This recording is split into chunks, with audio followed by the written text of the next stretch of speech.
What is up, everybody? Welcome to another episode of Let's Do a Podcast. I'm Ryan, I'm Anthony. and this is the last Cage Fest for Oh, say it for ain't now. so. I know Say it it's. ain't so. You know what?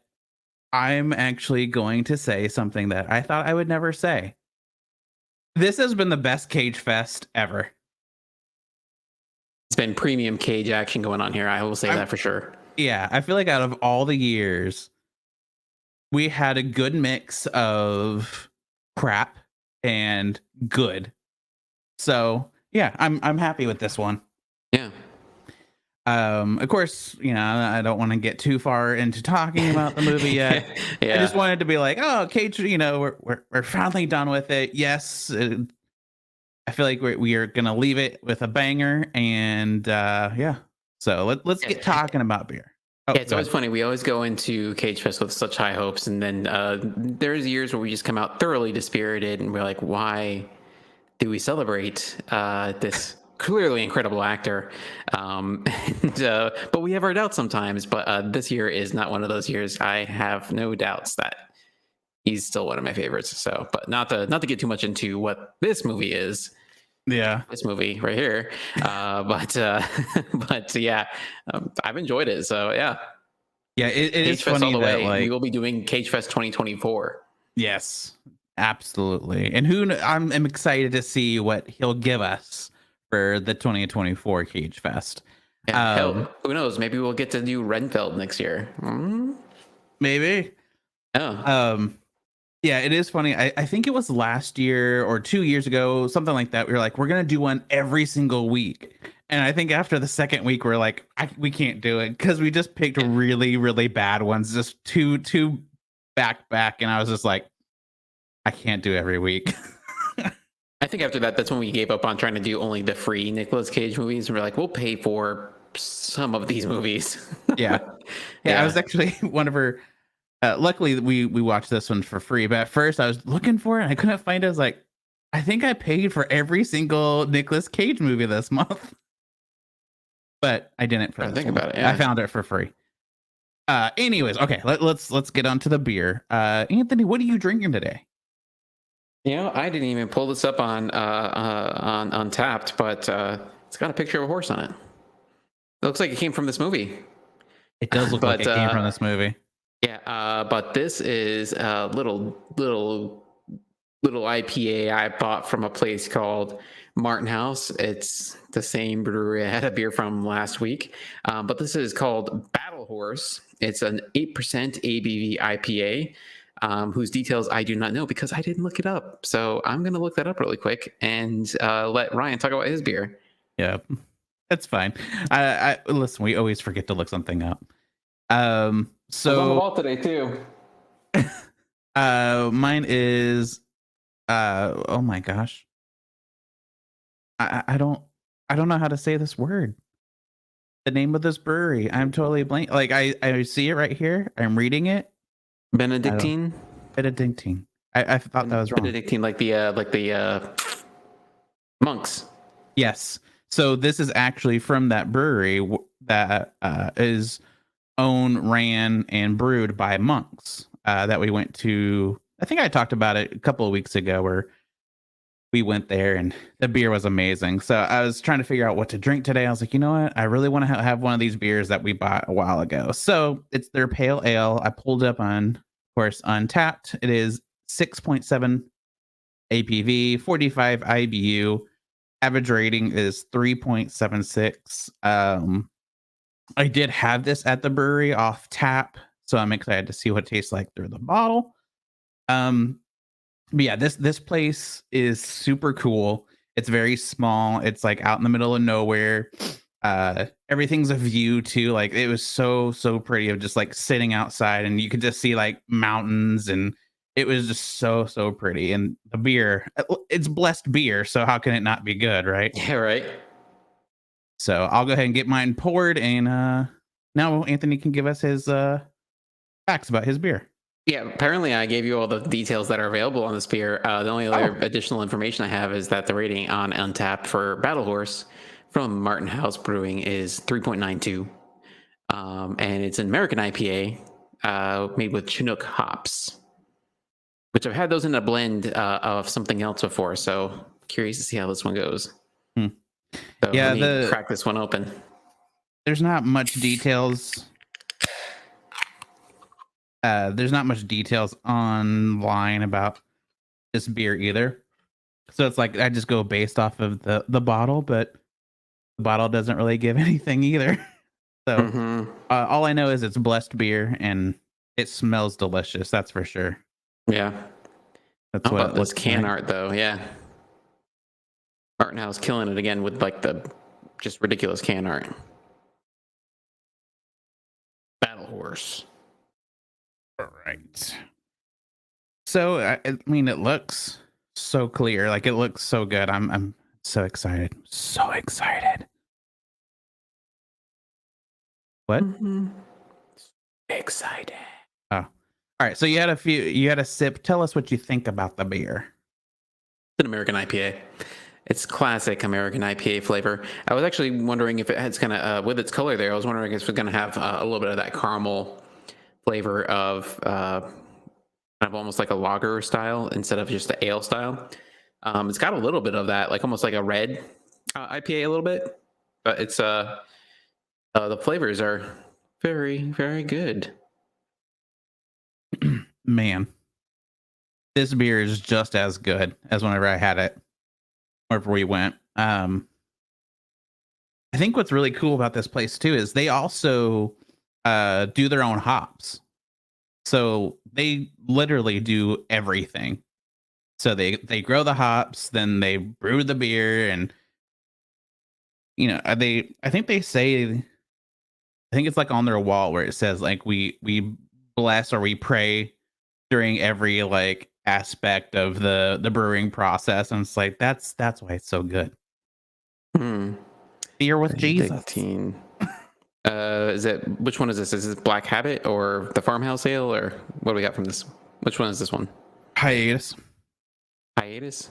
Hmm. Oh, Hostess. Oh, well, that's close. But I'm trying to find it here because I'm really curious what the flavors are on this guy here.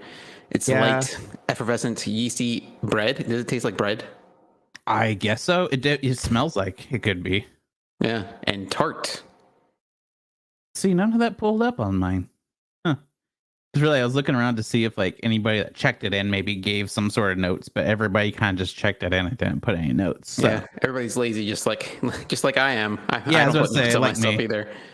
Yeah, yeah. It's only I was looking on the computer. They don't have the flavor profiles on the computer. They only have it on the phone app.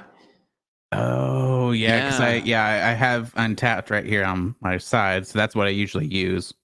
Yeah, that's why Interesting. I was when I was trying to describe the flavor. I was like, I don't have my crutch for the battle horse here. Man, okay, well that's good to know. So look up through the phone, not the computer. Might get more information. Anyways, so yeah, this is delicious. I could go through this super quick, but I'm gonna make it last for the episode. So of course we'll give our ratings on our beers. At the end, I think we've done it every single time. I'm very proud of us. We're doing pretty good. Yeah, I think we've actually like hit every little segment that we like to do. I think we're doing great. So Yeah, I'm just looking at this. I'm just looking at the flavor profile for Battle Horse, and I'm just like not getting all of it here. This is like hoppy, piney, crisp, malty, and orange. I got the maltiness. I got the hoppiness. Piney and orange, maybe not so much. Crisp, yes. I don't know where the orange is coming from. huh. Yeah, sometimes it's so funny whenever you read it and it's like, oh, here's the profile and it's all this stuff, and you're like, I taste grapefruit. That's it. It's like my palate sucks, I guess. Yeah, I wonder that too. We actually went to a tap house today because we had a little lull in between things that we needed to do. So we were like, oh, let's go get like one beer. So we went. I was just chatting with the beer tender, and he was like, you got to try this, and it looks just like you. Yeah, it's like a stunning resemblance. Perfect. I can't wait for somebody to turn that into a Screenshot meme or there, something. Yeah. But yeah, anyway, so I tried this stout that was a pistachio stout. Sounds pretty And good. yeah, he was just like, "Have you had one before?" I'm like, "No." I was like, "I wouldn't even think about that, really." So he gave me a little taster. Oh my god, it was so good. It was so sweet. Um, Put a little creme so de menthe in there. They have yeah, mint pistachio. ugh, no thanks. I can't do mint stuff. Mm. But luckily, my mom's coming up in a few weeks, and she actually drinks stouts and stuff. So it's like, okay, now I can buy a few stouts because I can't drink them by myself. Yeah. Well, it's like you have a longer stout season up there. I'm jealous. Yeah, I mean it's 49 right now. Like, and this is like Yeah. the hottest it's been in a while. Uh, Yeah, yeah, and we're man. gonna. Down here, like 85 degrees outside. So I saw yesterday was a warm day. I'm wearing running shorts right now. That's how warm it is outside. So Yeah, this week, yeah, this is like it's gonna be like high 40s all week. I'm like, cool. I can still drink dark beers. I love it jealous. though. I love it. Jealous. So, anyways, let's talk about events. I actually have some that I'll talk about real quick. I'm excited because I actually found something. Bad part is this website does not have them organized, so I might be all over the place. Are they? They may not be organized, but are they organized? They're organized. So dumb. I have the best jokes. The best. The best jokes. So, in Mount. So this is the Mount Hood Meadows Spring Brew Fest happening March 25th.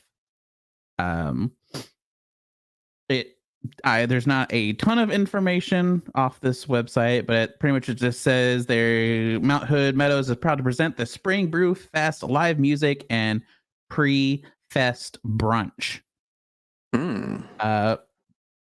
Live music. The cost is $16 if you buy online. 19 at the door. It comes with a mug, 4 tasters, and raffle tickets. You can get a special, which is special brews and a buffet option for $38. Hit me up. And I'll post the link to that in the show notes. Also, of course, Friday is St. Patrick's Day. Oh my goodness. So many events for St. Patrick's Day. Like everywhere. So many. I know so popular venues up here are McMenamins, and they're all doing specialty stamps and brews and stuff like that for all over. So we'll be going to one of those that's in town. Also, there's Saturday. It looks like there's so many like runs. So there's like the 5K beer run in Oregon for St. Patrick's Day. I always wanted to do a beer run. It's intriguing to try at least once, but I've also heard people having like a rough time because it's like instead of like having water on the sides, they have beer on the sides of the race, and it can either go really well or really badly. Yeah, I can only drink I can only drink alcohol if I'm not doing anything. Like, I don't know how people drink a beer and like, yeah, go for a run or go play sports or something like that. It's just like I can't do it. Like, I need water. So that makes me think of let's not forget this. That makes me want to think of talk about the thing of the week is something I want to do. And it's a running rally where there is drinking involved. So help me remember that so I don't forget. I'll try to remember. Yeah. Let's see. There is the original Portland Brew Tour on the 18th, March 18th. Sounds interesting.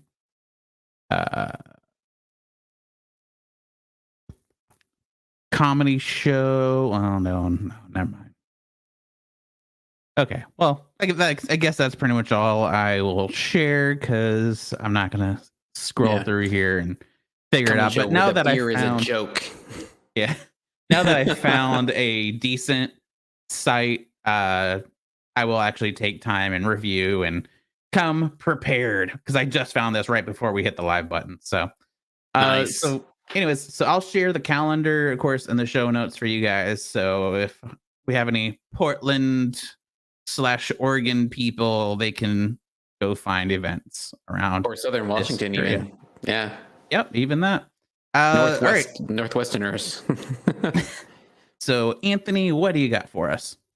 So in Northeast Texas, in the Dallas-Fort Worth area, we got, of course, St. Patrick's Day coming up.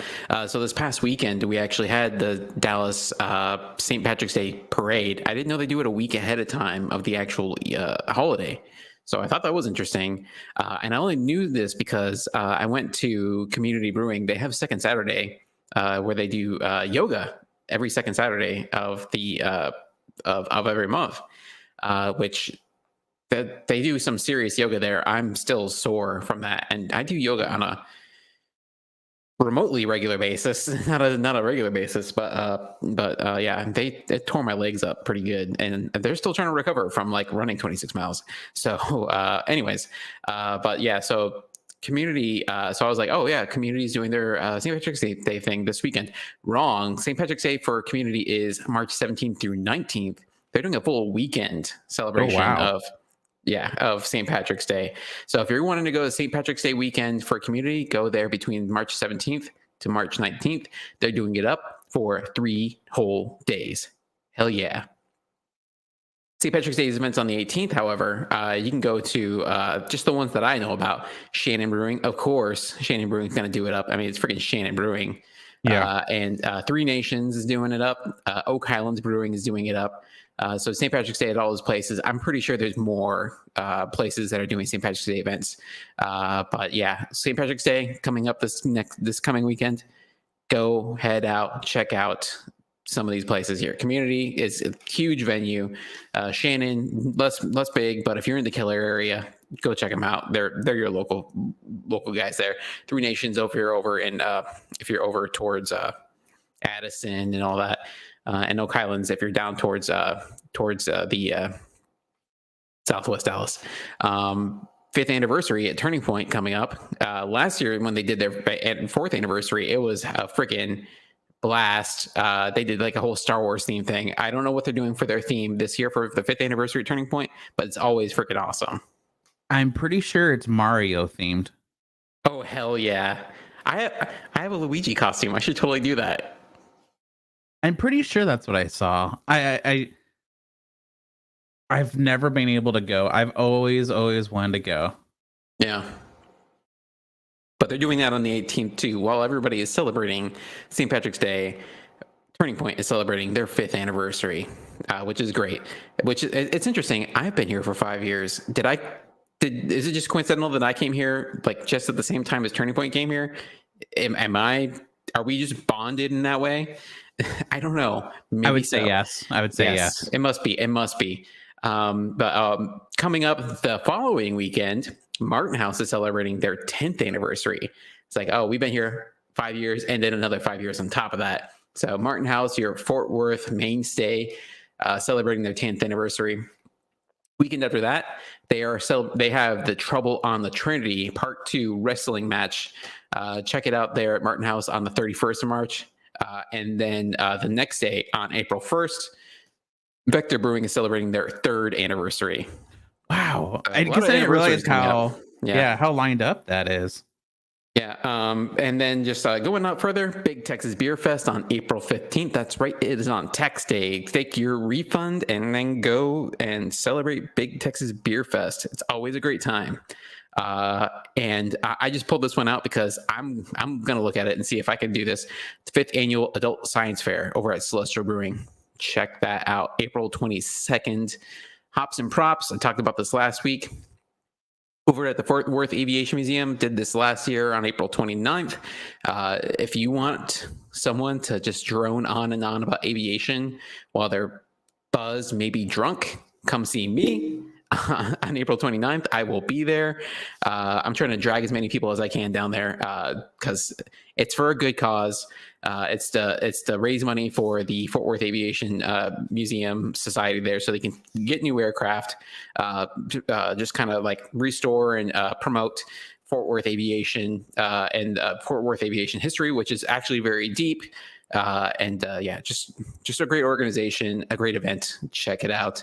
Yeah. So that's my stuff that I have going on in the Dallas Fort Worth area. A lot of Fort Worth stuff this time, but yeah, Are you going to Big Texas Beer Fest this year? I not as of right now. It's not on my calendar yet. If Yeah. somebody wants to give me a ticket and comp it for me, I'm happy to take it. That's right. Well, if we have any listeners that do go, please hit me up because I saw their t-shirt designs this year and I want one so bad. Have you I seen it? looked at the website this year. Oh. So they posted on their social media and the shirt design is so cool. Actually I can probably look at it real quick. But yeah, I really want to try to find festivals and stuff like that I want to go to. Like, I mean, for one, I know there's tons and tons and tons, but it's kind of hard to know which ones are worth going to. You know, I mean, it's kind of the same struggle back home though, of like, there's always something. Well, it's like we have the benefit in the Dallas Fort Worth area of just knowing what's legit and what's not because we've just been here for so long, right? Yeah, and that's definitely something that I do miss is like the familiarity of everything. Like actually, me and the wife were talking last night. I was like, I'm ready to find my brewery up here. Right. So like back home, my place was Odd Muse. Like I loved Odd Muse. They knew me. Like we all. Ooh, excuse me. That was like, yeah, that was my my brewery home, and I kind of just been looking for that up here because it's like I am ready to have a place that I'm like, oh yes, like this feels like home or whatever. Oh my gosh. Okay, I have the shirt. Oh, thank you. That's the one you're talking about? Yes. Looks pretty dope-alicious there. I actually saw this the other day. Yeah. So yeah, there we go. So for the people at watching, this is what the shirt is. So for the people listening, it's pretty much like a face on the front of it has like where the third eye would be. It looks like a tap. And then it's like I don't know, like it's harder to describe all of this awesomeness. Yeah, it's like where the hair would be. There's like a kind of like a pompadour, but there's trees coming out of the top of the head. There's a skull towards the back of the head, which is weird because the head should have a skull in it.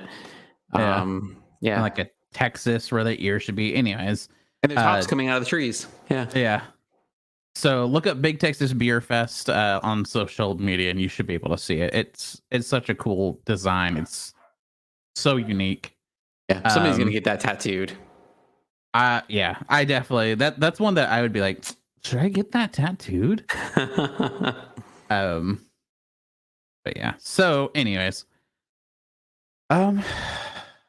movie time. We've already been talking almost 25 minutes, and we haven't even gotten to the movie. We haven't even touched the movie. So the last CAGEFEST movie of this year, we watched Knowing, the 2009 Nicolas Cage movie. Yes. I love disaster movies. Like those are probably in my genre of like favorite types of movies. And so I remember whenever this came out, I watched it actually not too long before it came out. Because me and my mom, we watch movies together. That's like just the thing that we do. That I mean, I know we've talked about it whenever we've had her on before. Of just like that's what she's the one that got me like really deep into movies, and it's always like like these kind of movies where it's just like catastrophic destruction type thing. So this movie, of course, catches your eye because that's what this is. So, anyways, plus, I mean, Anthony, it's one of your favorites. So it is one of my two favorite mid 2000s. One of my two favorite Nicolas Cage movies from the 2000 to 2009 period there, 2000 to 2010, basically. Uh, One of my two favorites. The other one being Next, which is, I was 50-50 when we announced. I made the decision on air which movie we were going to do next, and it was like a split decision between this and Next, which we'll have to do next year. So because that's another one of my. I think that one's a little bit less popular, but yeah, that's good. That's a good one too. Anyways, yes, definitely one of my favorites. Yeah, I just looked up Next. I don't think I've ever seen that one, so we'll have to do that. All right, so give us a little synopsis, and then we'll chat. Okay. All right. Let me get the old pipes ready there. In the fall of 1959, students draw pictures of life as they imagine it will be in the 50 years hence. For a time capsule, Lucinda, an odd child, poor girl, odd child, who hears voices, swiftly writes a long string of numbers. Like that right there. Just like that. In 2009, the capsule is open. Student Caleb Kessler gets Lucinda's drawing. And his father, John, an astrophysicist and grieving widower, takes a look.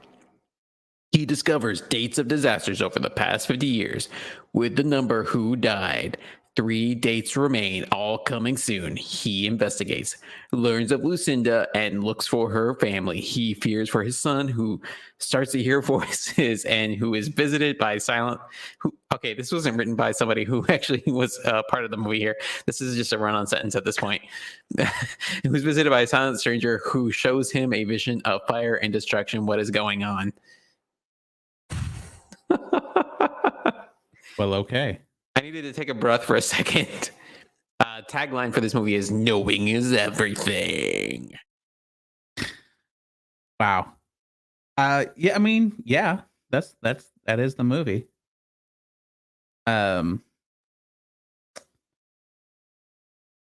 It's really interesting. So I was trying to think to what was going on when this movie came out back in 2009, and this was coming out at the tail end of like that numerology craze. Like, remember like the Bible code and all that other crazy stuff that was going on, like in like the I was like I think it started right before Y2K, and it's like kind of like it picked up then, and then it just kind of like started tapering off over the like following 10 years after Y2K. And I think this kind of like leaned on that a little bit, where everybody was like looking for like numerical patterns to predict the future, and it's like this is like very much like following that trend.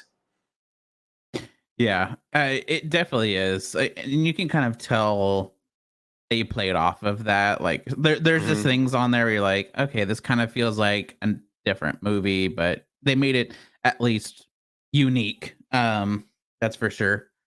Yeah.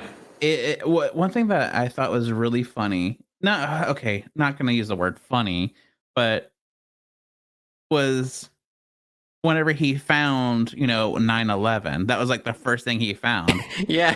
And then what's the one touch point that everybody can recognize? But then he goes to the computer to research it. And you're like, did you forget about 9/11? Like, did you not understand the significance of 9/11/01? Oh yeah, 9/11. I remember that. Like, dude, this is 2009. Yeah, this is not even like 8 years after that. Yeah. Yeah, I to this day I remember, like, I don't know. I thought it was funny that like that was a big aha moment in his mind, but you're like, dude, like, really? Yeah. I was like, I would also say though, like, it's like, again, it's only 8 years past this, so it's not even a full decade past 9/11, and it's like to bring it up that soon in like just reference, I feel like is like just like treading. It's like you got to tread carefully. It's like I feel like you can more easily refer to it now. It's like how people were like talking about like how soon is it before we'll start seeing Hollywood referring to like COVID-19 in like pop culture references. It's like, I don't. This probably wasn't the first time that the 9/11 was referred to in Hollywood, some Hollywood project, but it's got to be like one of the earlier ones where it's like referred to as like part of like some kind of other like larger plot device. Yeah. Yeah, I thought that was interesting. But I okay. I'm trying to think of I don't want to get into the likes and dislikes yet. So talk about some scene, we'll go from there because like that's all I can think about. So talk about the movie, Anthony.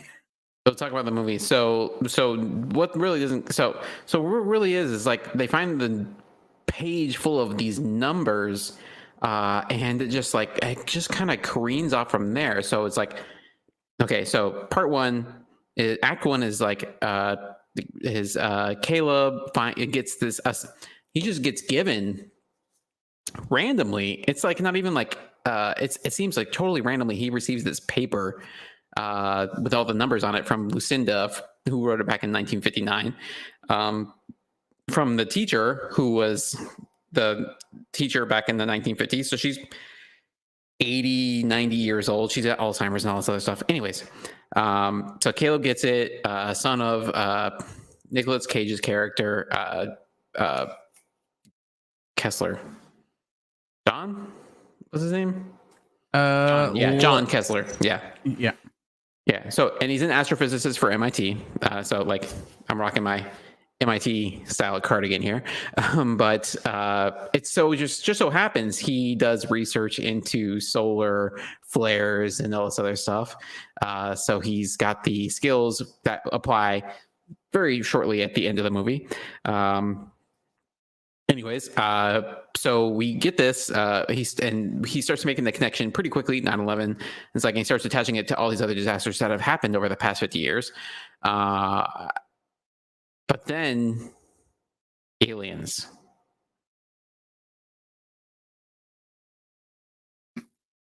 I don't understand the relationship between the aliens and the numbers. I even till this never day, like a line drawn. Yeah, there's it's such a twist that I didn't necessarily care for. Yeah, it's just so strange. It's like are the aliens able to predict the future, or are the aliens terrorists in that they're setting up all these, like, did the aliens kill John's wife by setting a fire in a hotel? Yeah, it's so weird. It's so, I don't know. It's like I'm trying to think of the words, but it's just disasters, and then it's such a weird. Boom, we're into aliens. You're like, wait. Yeah. They never explain why. They never explain why they know these disasters are coming up. Yeah, I mean, it's just like, okay, are we saying in this movie that these aliens are our god? Did they create the Earth? Which is interesting because, like, at the very end, you see the aliens pop up and they become their like glowing, like they start looking like aliens from AI, and they have. This is the first time I ever noticed this. They have wings. Oh, I didn't notice. They look like angels. So I bet that's kind of what it's supposed to be. Is like there are creators, but yet somehow they know the future, and they make children bear the weight of knowing the end of the world. And I don't know. It's wild. I will say the actor who plays the lead alien, he's got some great face acting going on in this movie. Towards the end there, when he's like when Caleb's trying to bring his dad to this new planet they end up on, and he's like, all right, let's come on, let's go. And the head alien, he's like, what do you mean? He's like. It's like, come on, you know you can't bring your dad. Come on, but it's like no words. It's like, yeah, don't make me say it. But it's so even before that, I think it's done very well of a movie. Yeah. Oh yeah. Like, It's interesting. I was actually doing some research on the critical reception. It was mixed, but Roger Ebert did give it 2 thumbs up. So yeah, I was looking at the reviews, and it really is all over the place. People yeah. either like it or don't. Yeah. You either loved it or hated it. Yeah. Yeah. And it's hard for me because it's such a toss up. So truly, at the end of this, when it comes time to rate it, I'm not sure what I'm going to rate it. Uh, just because it is such a toss up of a movie. Like, Mm-hmm. I feel like there are things that I loved in this movie, and there are things that I just hated in this movie. Yeah. That makes it so hard to figure out how I would rate it, and if I would even suggest somebody to watch this. Yeah. But so do you want to move into likes and dislikes about this? Sure. Yeah. All right. So Anthony, tell us one of your, let's go to the dislikes so we can end on a happy note. Dislikes. So things I disliked about this movie. So this movie in the beginning, there's a scene where interesting factoid about this movie. This is Liam Hemsworth's first film credit. He was on Australian TV a lot prior to this, but this is his first quote unquote film he was in before he was in I guess his big role was in Hunger Games. But he did not have a significant role in this movie. But I only mentioned that to say that the setup for this movie is when John Kessler, Nick Cage's character, he's teaching his class. He's doing a lecture at MIT in his astrophysics class, I guess, talking about determinism versus just randomness of the universe. And he kind of sets up the thesis of the movie, where it's like, is the world just random and it's just random shit just happens and like nobody can predict it, or is it like all like quote unquote God's plan and stuff that you could like somebody has a plan for everything and everything's going to happen in a certain way. And I feel like he sets it up for this like argument between it's random or it's deterministic and it's all going to happen in a certain way because somebody planned it that way. So they set it up like that, but ends up being that like not very long after this scene, they get the numbers and it's basically like, yeah, not random, boop, deterministic, 100%. Somebody has a plan. Everybody knows like you can just follow these dates and you know that these people are going to die this day. These people are going to die this day. These people died on all these days and it was predicted 50 years ago. So I feel like they set up this really interesting idea and I feel like they just didn't hit the nail on that head. They didn't let that linger where it was like a question of, it was never a question if the numbers were true or not. They tried to like John's coworker played by Ben Mendelsohn, who again another great actor that was in this movie. He was director Orson Krennic in Rogue One, and he plays one of the Skrull in Captain Marvel. But he made this, he was like making the argument where like this is just random and you're just like looking to something that's not real, but like whether it's from the advertising of the movie or what, it's like it's just like you never question the fact of whether these numbers are legit or not, because they just like provide so much overwhelming evidence to you, the viewer, that these numbers are legit. And so this whole argument of like determinism versus randomness is like never given enough and any weight for its side of the argument. And so it's like as an idea of the world is random versus the world is just like on this certain path, it's just, it never works to like kind of like argue that at that point, I guess. And so that was like my one thing I was disappointed with this movie. It's like it just kind of sets that up at that idea, because again, like John Kessler's whole thing is that it's the world is random because his wife supposedly died randomly, and like he was very much a non-believer in like religion or anything else, which they make a point several times to show. Like he's like estranged from his father, who's a pastor, and is like he has somewhat maybe harsh things to say about like there's nothing else in the universe, just us on Earth. But he's like, whoa, doesn't mean that like your mom's not in heaven or anything. And his son's like, well, you don't believe in heaven. It's like, well, you can believe in heaven if you want. So, but anyways, but as soon as we see this paper and it comes out and we know what it's for, there's no weight to the randomness argument anymore. There's no question anymore. So that was the one thing I was disappointed about. I feel like that could have added a little bit of extra, another facet to this movie. I feel like it would have been pretty good if it was a question of if this was legit or not. That's the one thing I didn't particularly care for in this movie. No, I get that. I really do.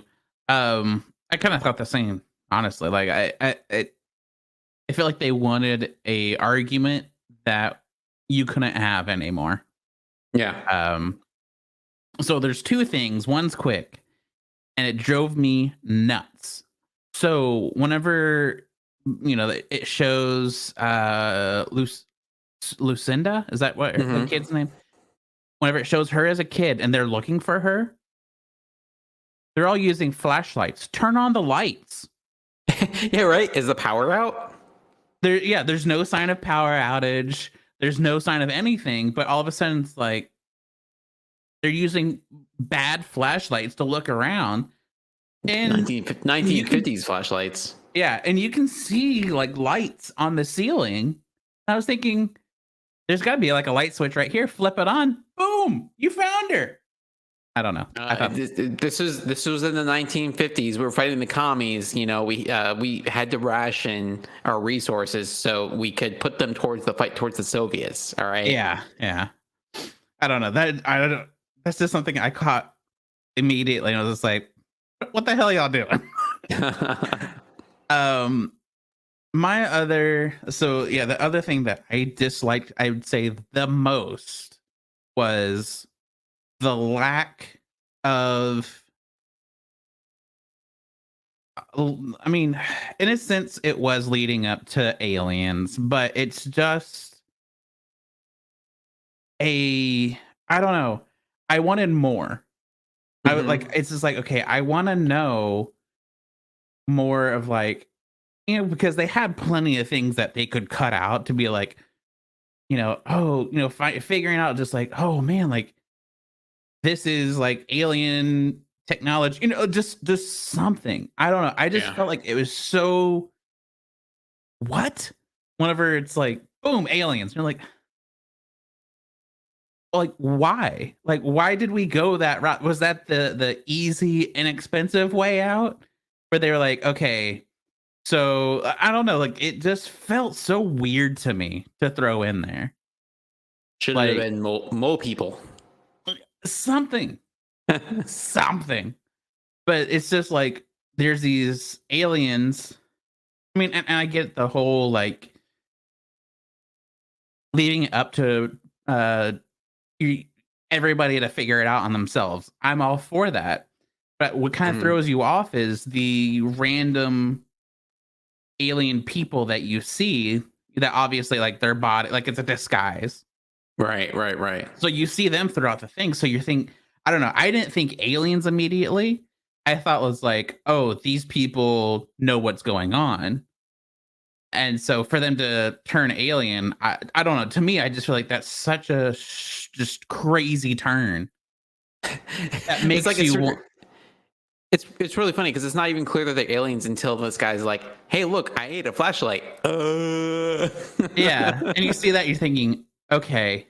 So honestly, my thought was, is it alien or is it like possession? Like, which route are we going? Are we going spiritual fight, or are we going alien fight? Like, you know what I mean? It would have been really interesting. I would be curious to see which way it went if it was like ghosts. Right, yeah. It was like poltergeists plus solar flares going on. Like even the reason I even thought that was because of the whole beginning part of talking about religion and God and whether all that's there or not. So that's why I was like, okay, so is this going to turn into God is real and like this is the end of the world? Like Yeah. Are we about to get into the Left Behind? Is this Cage goes from knowing to Left Behind? Is this where we bridge the gap? This is the bridge movie to that. Yeah. Yeah. So I don't know. It's like I almost wanted better information about the aliens, just a little bit Yeah. more. Like really, I don't think it would need to be a ton more. Just a little bit, I think would be great. See, the thing is, like, we don't know. It's like, are these people like, are these aliens like running a zoo or something? It's like, and now Right? Yeah. they're just in like this human exhibit where it's like the aliens come to see, and it's like, and here we have the humans. They are from Earth, a planet that is no longer habitable. These are the last of their species. They're an endangered species. And you see, they're roaming in this nice habitat we provided for them. But it's not biologically compatible with them. They can't eat anything there. It's like, yeah, I just felt like it was just a strange turn. yeah, we don't know what they want with these people. Yeah, and I think the whole like ending thought of like you see the kids running to the tree, and you're like, I think people's thoughts are supposed to be, oh, it's a new start, but it's just like I look at it as cool. We just let you roam around on this random fucking planet. Good luck. Like, Yeah. Have fun finding food. yeah, start from scratch, you idiots. Yeah. But all right. So things we liked. I guess you can go first on that, Anthony. The things I like about this movie. So this movie got a lot of awards for its special effects. So if it's, you know what, we watch a lot of these movies and I feel like they spend a lot of their budget on like one thing. And I feel like they spend a lot of their budget on like just one thing, and they spend it on their special effects. Now, this was a well-funded movie. Don't get me wrong. This was a well-funded movie. They did a lot with their budget. I think this movie was what, $50 million to make? Let me look down. See. Like, I think it was 50 million. I think it ended up making like 400 million or something like that. Budget anyways, 50. Yeah. Yeah, $50 million. They did so much with this movie. They filmed it in Australia. It's supposed to be in Boston.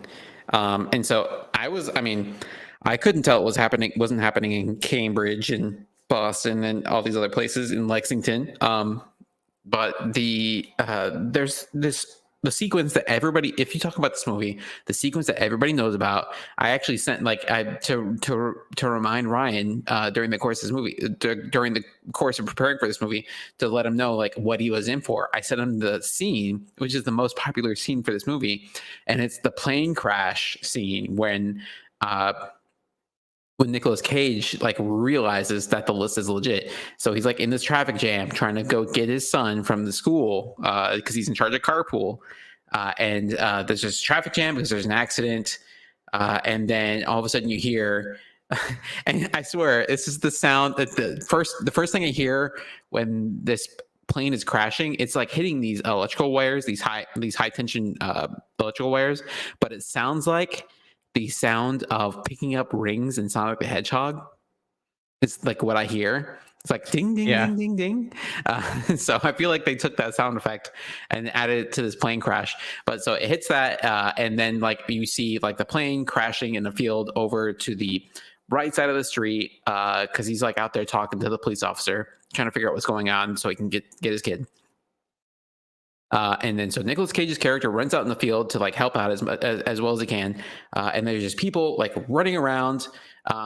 There's like fire and all this other stuff. You can tell the fire is green screened because he's like reaching into the fire to try to save people, which you couldn't legit do if there was like a jet fuel fire with people in it. You couldn't like just reach into it. Like no matter how much you wanted to, your body would just be like, no. You're burning. You just don't do that. But there was that. There's the scene at the end where like everything's just being destroyed by the solar flares. Like Boston, New York, it's like everything's getting decimated. There's still those effects too, where it's a lot of CG. And it's like they spent a lot of time, a lot of quality effort getting a lot of the CG work done, a lot of the like scenes with people, scenes without people. It just came across high quality, great work. And so things I loved about this movie, like on top of like the ending of this movie, because it really supplanted, it really just helped with the ending of this movie, and just like the kind of just like stuck the fork in it at the end. It's like, hey, Earth is done. um it just kind of like helped hit that period at the end of the sentence. It's like a lot of the CG there, it's just, they just did really good work with that. So yeah, that was my thing I really liked about this movie. I agree. It's so it's very pleasing to watch. Mm-hmm. Even for 2009. I mean, it's crazy to think how Yeah. long ago 2009 was now. Um, it looks fantastic. It really does. Mm-hmm. Um, so for my likes is the acting. Um, it was. I felt like everybody did top notch work. Yeah, even Rose Byrne, for whatever little she got, yeah, she did really good too. Yeah. Yeah, I really liked it. Everybody they sold me on their characters. Mm-hmm.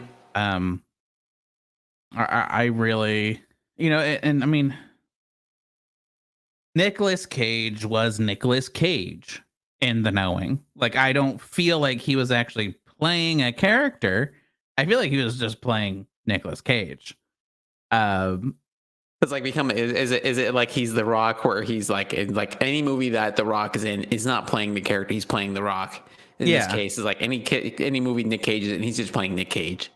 and I think I talked about this not too long ago, where with Nicolas Cage, he's the type of actor. It's like he's either going to go extreme, where he is, like on Vampire's Kiss. Like he was not Nicolas Cage. He was that crazy fucking person, and he does it well. Or he's Nicolas Cage, Right. like Nicolas Cage pretending to just be himself in a movie given a different name. Like I feel like that's what it is. Is like he plays the same character. It's calm. It's kind of like the same person in every single movie, or it's the extreme opposite. Like there's no in between for him.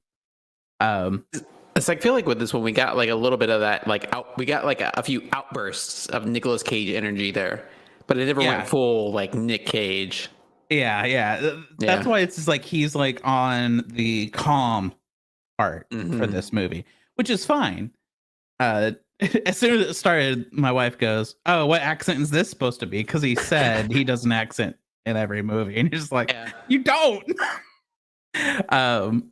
So yeah. So for even for like Cage playing Nicolas Cage as whatever his character name was, but like I still was in. I was still sucked in, interested. I stayed, even with the goofy little things here and there, of course. But it's just Mm-hmm. like him, like finding the numbers. Just like everything about the acting, I thought was really, really good. And so, Mm-hmm. I like that part a lot. But So I would say the thing that I find that the best bit of acting I actually found was the small moment where he's going to kind of check on his son, to make sure he's turning off the TV, because we saw him making sure he's turning off the TV when he's watching that Tiger documentary. But he like pops his head in the room and he's watching the video. His son is watching the video of his now deceased wife, um, and the son says good night to his mom and all that stuff. But he's like so like distraught by it that he has to go like go like pour himself like bourbon, whiskey, whatever, and just like to like just calm his nerves. I felt like that scene was just like very good acting, because I believed it 100%. yeah, no, I definitely I agree with that, and it's Yeah. so rare for me. It's so rare for Nicolas Cage to actually like rope you into a moment Yeah. that's like that. So he did a great job right there. Um, yeah, I just thought it was top notch acting on this guy. Hmm. So all right, so let's move on to the rating. So of course we are on Letterbox. Look us up at Let's Do a Podcast. Anthony, 1 through 5, you can do halves. What would you rate this? I would rate this as a 4. This movie a 4. This movie. Well, its thesis doesn't. At least the thesis. The thesis, as I understand it, it doesn't stick with it very well. It does stick the landing where it's not one of those things where like the hero they make it look like the hero can save the day, where it ends up being the problem is too big for the hero. He can't do it. He ends up doing this thing where he reconciles with his family at the last moment, which they set up as kind of this thread in the mid movie there. But ultimately, it's just there's nothing that can be done. It's just like desperation, or this whole play of despair, where humanity is saved, yes, by these aliens, but ultimately the Earth is destroyed. So they don't like shy away from it. They end up it's very Infinity War esque, where ultimately the bad guy being the solar flare wins, and everybody dies. Everybody else dies. So I really like that they went through with it. And so that's why I give this movie a 4. They just really stuck the landing. It was really good. So we'll give it a total of 3.5 because I was leaning towards 3. So I think 3.5 is a good, in between. Yeah, I overall I did like this movie a lot. It's not on my list of favorite movies from Nicolas Cage. But it's definitely on the like list for me. I would suggest people to watch this movie. I think it's really interesting. It obviously, it kept me like watching. I was just, even though I think this is probably the third time I've seen this movie, honestly. I was still interested. I was still watching. And even though I knew it was coming at the end, I'm still like, what the fuck? The aliens? Like, that's so weird. Yeah. I was thinking about the aliens. Yeah. Yeah. I've watched it so many times. I still haven't figured this out. So I think it's worth a watch. So yeah, there you go. 3.5 stars. That's what Let's Do a Podcast gives. So out of all the movies we watched for Cage Fest, which one was your favorite out of all of them? I still have to say it's Unbearable Weight of Massive Talent. Yeah, I agree. It's the new one, but it's like Nick Cage gets to be Nick Cage, and I feel like it just leans into all the tropes of Nicolas Cage, and it just works so well. And then I love that this whole GIF meme has come out of it just recently, of the whole part where Pedro Pascal and his character Javi and Nick Cage are on LSD. Have you seen this meme floating around? I've used this so many times. Yeah, it's great. It's like just now being used. Just like it's like it must have been this inspiration from CAGEFEST, from us just like discussing the movie. Yeah, it had to be it. But the whole thing where it's like you just have like Nick Cage just kind of, and then Pedro Pascal just like, it's just like, I love it. But yeah, that's my favorite movie of the ones we've done this year. Unbearable Weight of Massive Talent. It's going to be hard to beat that. So yeah, that's my favorite one of this year. Okay, so that or Willy's Wonderland. Oh, but we watched that last year. Yeah, but which one do you like more? That's hard. That is difficult. That's what she said. Yeah. And Pedro Pascal is so charming, and he's in everything now. I also have to go with Unbearable Weight of Massive Talent, just for the sheer ensemble for that movie. Now, if we're talking about something that is a pure Nick Cage effort, then Willy's Wonderland all the way. But if we're looking for like an ensemble type movie, then it's Unbearable Weight of Massive Talent. So, gotcha. Yeah, no, for me, it's still Willy's Wonderland. I mean, that's going to be That's my number one of all Nicolas Cage movies. And then Unbearable Talent, that is my number two of all Nicolas Cage movies. Yeah. So and they're so close to each other. It's both are great. Man, that's CAGEFEST. That was CAGEFEST. It was a good Put a bow on CAGEFEST. it. It made me it's the CAGEFEST that I needed. You know, I was nervous coming back that our first series was going to be CAGEFEST, but Yeah. it worked out. It was good time. Restored my faith in Nicolas Cage. Yes. And I'm very, very excited to start doing some random movies. Nice. So, Ready for it.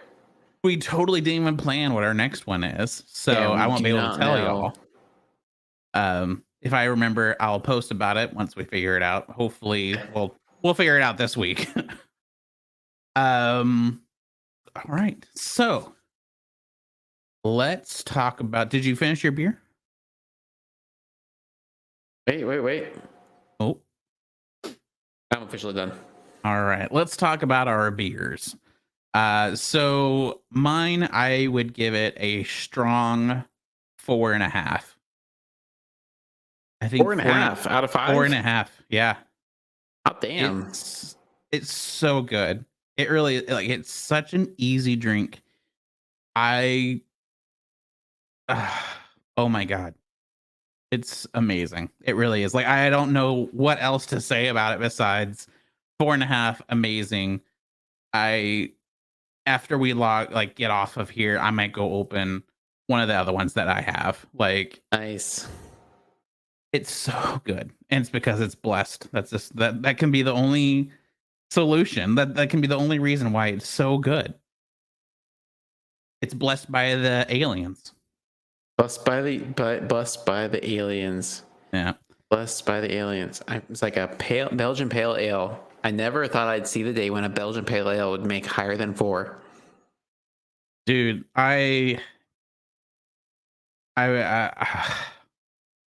somehow I need to get some of this to you.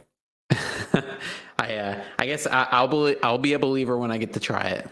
Yeah, this is beer that I would gladly send back home. Yeah, maybe I'm already seeing your rating on Untappd here. I don't think I actually put a rating. Maybe I did, but yeah, I'm seeing it right here. Yeah, Thursday, boom, 4.5, friend there, boom. Oh yeah, I did rate it. Yeah, it's oh my God. I'm very, very happy with. I'm glad that I found this place, and honestly, the beer is pretty cheap too, which is nice. Very surprising. They must be a nonprofit if they're a religious org there. Yeah. For how high quality stuff they have, it's so cheap that I'm like, you could easily make a killing off of this. But anyways, so there you go. There's mine. 4.5. Fantastic. Makes my heart happy. My belly full. Anthony, what you got? So I was super stoked about the IPA from Martin House I had last week, which again, I said this last week, Martin House is really not known for its IPAs. It's really known more for its sours. This week I came back down to earth. Battle Horse, American IPA. Again, if you listen to us for a long time, I'm biased against American IPAs, and this is my cross to bear. But I will say I rate this as a 3.5 tops. So yeah, not bad for an American IPA. It's good. But Battle Horse, India Pale Ale, not my favorite, but for an American IPA, it's pretty good. So okay, 3.5. There you go. Also, again, awesome can art from Martin House. They're just killing it on the can art game. Yeah. Awesome. So thing of the week. That's right. I'll have to think of one. So Anthony, you're up. So my thing of the week. So I was talking about. The first thing I was going to talk about for thing of the week was new socks. I'm buying new socks. And I was going to talk about how comfortable socks are. However, the thing I was reminded of when we were talking about drinking and running was there's a rally that I want to take part in, and I can't remember specifically where it's at. It's not in the Dallas-Fort Worth area. I feel like that's something maybe if I want it to happen, I'm going to have to organize it, which it seems like a big project that maybe I can do in the next several years.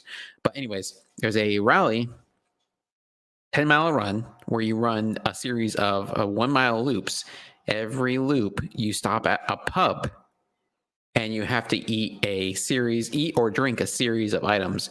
That's like mile 1, you drink like a pint of beer. Mile 2, you have to eat a basket of onion rings. And then after you've eaten that, then you have to go do another mile, eat like a cheeseburger. Mile 3, you have to eat another thing, drink another thing. 4, and you have to. And so basically, whoever finishes the 10 miles first wins the race. But like for every mile, you run a mile, which, depending on how fast you are, 10 minutes, 5 minutes, however much of a speed demon you are. But the challenge is not just a running challenge, it's also an eating challenge. And so it sounds like something I'd love to try once. So some of these eating, drinking, running challenges, I would love to try one of those. It's not just running for like 4 hours on end, which nothing wrong with it. You want to do it. I've done it. I'll probably do it again, but I'd love to try some stuff that just kind of throw something else in the middle of there, because it makes it more interesting. May puke your guts out at the end of it, but yeah. That sounds terrible to me, honestly. So yeah, maybe gross, but that's my thing of the week is just these weird running challenges. I'd love to try one. And also I'd love to wear some new socks. Randomly. So new socks are great. You know what? Like I'm trying to think, and I really feel like I don't have necessarily like a new thing right now. So I'm having like pretty bad back issues. So once I like log out of work or like I'm done doing something, all my free time is like laying in bed on a hot pad or something. Like it's like I'm not very adventurous right now. So what I'll go with is finding food that makes you have a actual physical reaction and goodness. I know it sounds weird, but so I'm pretty sure I've shared in here before on the podcast that so I used to be a chef. I worked in the food industry 12 years. I was, sous chef, went to culinary school, all that kind of stuff. So like I can appreciate I appreciate food and alcohol and mixed drink. Like I don't know, like I feel like a different appreciation for that kind of stuff due to that. But last night for me, a few days ago for all of you, we went and got sushi. Ooh. Because we're celebrating the wife's birthday and everything. And so she was like, I want to eat really good sushi. So there's lots of research trying to figure out where in Oregon I should go because there are so many. I was like, you have access to good fish now, right? Yeah. So we found this place. It's like an hour, 15 minutes away. We got there, and of course there was a wait. I didn't even think to make reservations. But anyways, it's like amazing. It was such a cool place. They sat us at the bar where you can see like you watch them make it and stuff like that. I had, for the first time ever, oh no, I'm blanking. It must have been the sushi. It must have been so good you can't even remember it. Was it octopus? I feel like it was raw octopus. And it was the most amazing thing. Interesting. So like we got a bunch of different stuff, different rolls, all that stuff, and then we did just like a chef's choice of, I can't remember what it's called, but it's like the sushi where they just like lay the fish on top of a little thing of the rice. Yeah. So it's not the roll, but sushi. Yeah. Yeah. So we just like chef choice. They gave us 10 just miscellaneous. and I had it, and I was blown away. I was like, even Hannah was just like, she was like, I like whenever you get excited about food because I guess I have this look or something. But I was just so Yeah. blown. I was like, that is probably the best sushi I've ever had in my life. I mean, in general, the whole thing was really, really good. I didn't have to use soy sauce. Like, just the fish had so Oh, much that's the flavor. best. Yeah, that is the Yeah, best. Yeah. yeah, like everything was so flavorful, just the fish by itself. But yeah, that octopus, oh my god. And so like at first, like after I ate, I was like, I don't know what that was. I have to figure it out. So Hannah was just like, we saw him making another one. So Hannah was like, sir, what's that one? He's like, octopus. I was like, I want more.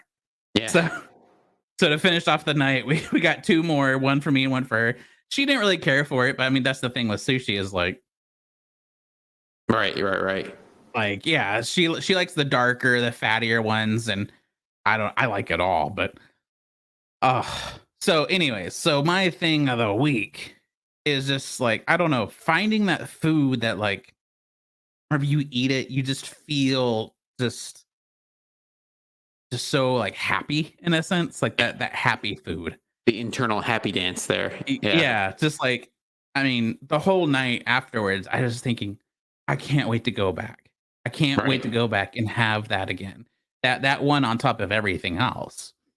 But and that's kind of what got me thinking of like, I'm ready for the home brewery, like my home brewery. Like Hmm. that's because like that's kind of what me thinking about like Odd Muse was like, I remember going there and trying a beer and just thinking, "Ah, this is my beer. Like this is my home Right. beer." And so like I'm ready to find that here where I can go there. I'm like, oh yes, like the beer, it's close, it's in our hometown. Like I was like, I'm ready for that feeling here. So I don't know. It's a very odd thing of the week, very all over the place, but Hey, I get to that interpret is it still a however I want. thing, and it's still a Still, week. yeah. Yeah. So hopefully next time I'll actually have something you can actually listen to or watch or play or whatever. Hey, my thing was running till you throw up, so nothing wrong with yours. So Um, am I missing anything else or are we done? so we rated our beer. Yeah. We said our thing of the week. Uh-huh. Ryan, where can people find us if they want to see us do things? Nice. So you can of course check us out on Letterbox, like I've said already, which is Let's Do It Podcast. You can check us out on Twitch at Let's Twitch a Pod, Instagram and Let's Instapod, Facebook, Let's Do a Podcast. And of course you can listen to us wherever you want to.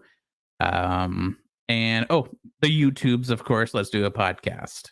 Yes. If you will please leave us a rating, whether it's a star rating or an actual review, that helps the podcast get out there a little bit more. If you have any beer or movies you recommend, please hit us up. We'd love to watch something that you guys recommend to us or try to drink something that you guys recommend to us. Yeah. If you don't recommend something, we're just gonna watch Sleigh Bells over and over and over again. That's right. Sleigh Bells on repeat for the rest of the year. So giddy Please up. don't make us do that. That's so terrible. That's so awful. We will pick a movie and post it by Friday this week. I promise, so you guys can watch it because that's been the feedback. The only feedback is people want to know ahead of time so they can watch it. Mm-hmm. So you guys want to watch. People want to suffer with us. Yeah. So guys, thank you so much for hanging out for CAGEFEST. It's been a great one. And yeah, my name is Ryan. My name is Anthony. And let's end this podcast that we're doing. This was a podcast. Let's end the podcast. It's the best, most awkward ending ever. Bye, everybody. Bye.